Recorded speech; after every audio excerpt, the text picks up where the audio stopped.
Thank you so much for joining us here After the Credits studio. We are live with filmmaker Andrew Ahn, and the film is called Driveways. First of all, Andrew, thank you so much for being here at the Traverse City Film Festival. Yeah, thanks so much for having me. So I know this is your second full-length feature film. First one getting great reviews as well. It was called Spa Night, is that right? Mm-hmm. Which I don't know what that was about necessarily, but I think I want a spa night. So Cool. that might come back to bite me, I'm sure. It's okay, don't worry. Depending on what it was. But this one is called Driveways, and you describe this as kind of a family drama about a friendship, right? Yeah, so Driveways is the story of a mother and her young son, and they drive into this small town because she's inherited a house from her estranged sister who's passed away. And they're going to get to the house and clear it out and try and sell it, but then they find out that she was a hoarder. So what they thought would take a few days is going to take them months, and they end up having to live in this town where the only friendly face is the old man who lives next door, who sympathizes with them because he's kind of coming to terms with his own mortality. Oh, wow. Yeah, that's a lot. It's a heavy movie, but it's in the perspective of the young boy. And so, we really get to see and learn these lessons kind of through his perspective. And so, it's still fun and funny, but definitely, tackling important, darker subjects.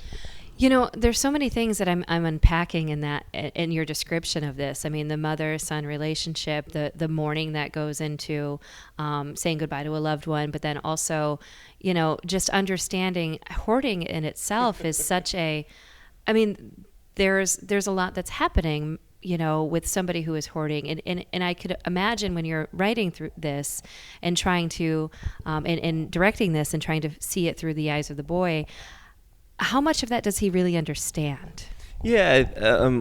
So I should mention the script I didn't write. It was written by two wonderful writers, Hannah Boss and Paul Thureen, and was very much inspired by relationships in their own life. And so Kathy and Cody, the mother and son, that relationship is a lot like Hannah and her mom, and Dell and Cody, the old man next door, that's a lot like Paul's relationship to his father. I think with this idea of hoarding, it really came about because Hannah's mom has an antique store, and wouldn't say that she's a hoarder per se, but like really collects things. A collector. Yeah. And Hannah, as a child, used to go to these estate sales and see the things of people who had passed away, and that had always kind of stayed with her.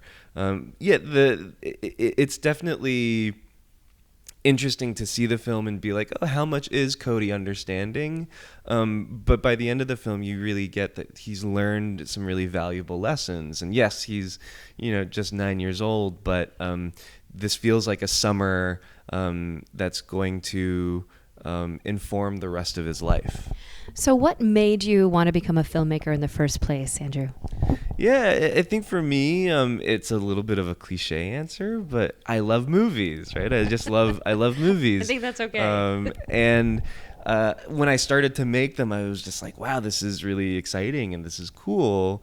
And then as I started to really work on film and television in a more professional way, I realized that these different projects, these different stories are really great ways to get to know the world in a way that, if I had a regular 9 to 5, I don't think I would have that sort of, just exploration. And so, on Driveways, Dell, he's a Korean War veteran played by Brian Dennehy.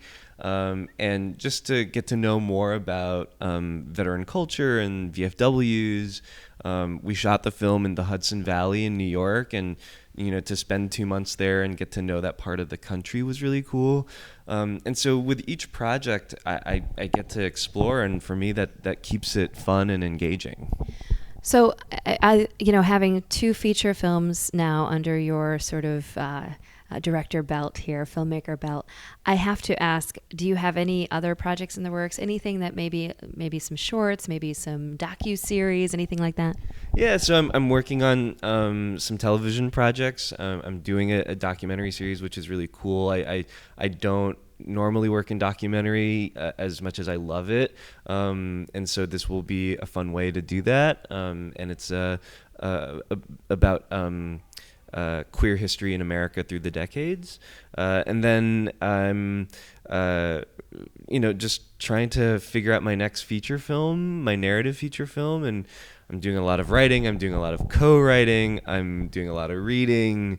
It's interesting, the life of a filmmaker. I'm a freelancer, and so I just have to keep working and finding work. Oh yeah, I think we all can understand that a little bit. You just have to keep finding that work. When you are, looking for a new project, and you mentioned the writers for your latest Driveways, what about a script really speaks to you? How do you know it's going to be something that is special enough for you to direct?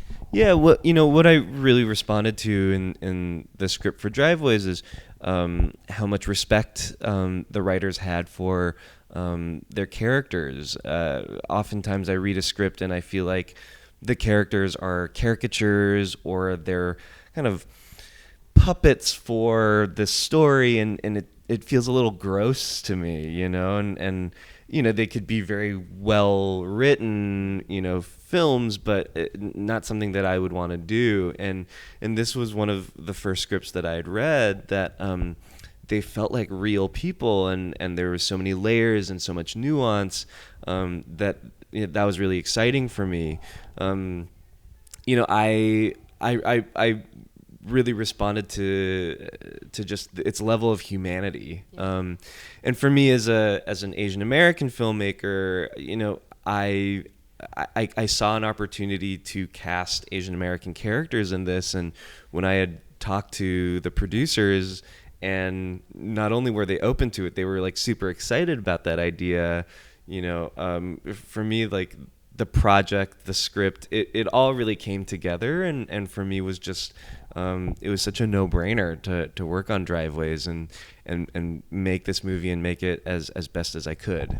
Before we have to say goodbye, I have a question. With all of the ways that people can see really great work and some really not so great work, I want to say, we just have so many opportunities.